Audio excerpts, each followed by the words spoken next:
Well, it is Wednesday again, and that means another little whiteboard session, and I'm excited about today. The topic, of course, is why you need content nurturing, and I talk a lot about content nurturing in the sales process, and I thought I'd do a little visual to try to explain why I think it's so important. So we'll start with, essentially a graph, a chart, and our y-axis is going to represent energy output, and that'll make more sense in a second.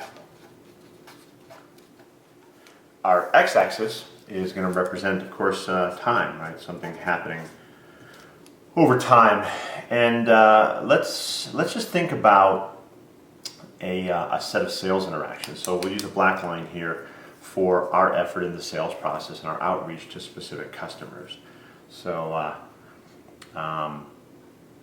we'll say that we come along here, and we're kind of bopping along, and we reach out to a customer and we interact with them, have a phone call, phone conversation, etc. So there's a little spike in energy, and then obviously it drops back down, probably a little sharper, and on and on and on. And then we'll probably follow up in 6 months or whatever they tell us to do, and there we go. So really, this is us. Right, this right here is our energy. That might be a representation of how we interact with an individual customer. On the client side, their output of energy, whether dealing with an inbound request to us or an outbound request from us, is gonna probably match that a little bit, and then they go back down again. Over time, however, either because this was an initial conversation, some need, or what have you, that need's going to come back again, right? And one of the things that we have ended up looking at a lot is the dual nature of sales cycles, right? So people will come in and they'll want to buy something right now. Other times they will come in and they're basically initially looking at what I would call education or interest, like that. The problem, of course, which I hope you're seeing, is that if this is the moment when they buy, if this is when the sale occurs, we've missed the window. How many times as a salesperson have you been told, come on back in 6 months or call me in 4 months, and when we make that call right here,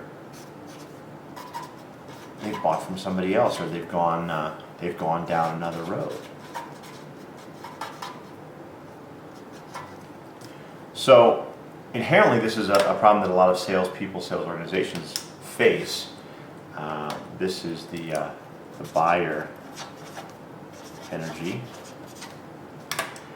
Content nurturing, if you will, becomes a stabilizer and represents a way to put forth sales energy over time. So if I think about content marketing, content nurturing, I might, once I've had my first interaction, engage in a series of other touches over time. This might be an article, this might be a case study, this might be a research report, etc. And right here is where the magic happens, because it can cause us to pull this next touch into a point where we're going to have a better chance of meeting the customer's timeline and their sales cycle. So a fairly simplistic drawing. I hope it makes sense that we spend an awful lot of energy on selling over time. If that energy does not align with what the client is doing, what the prospect is doing in terms of their buying process, we miss windows. We miss windows all the time. This is missed opportunity, or this is the chance for us, through ongoing touch and ongoing interaction, to stay on their radar and help win the deal. Hope this has been helpful, and of course, please leave any questions. Look forward to hearing your thoughts and comments.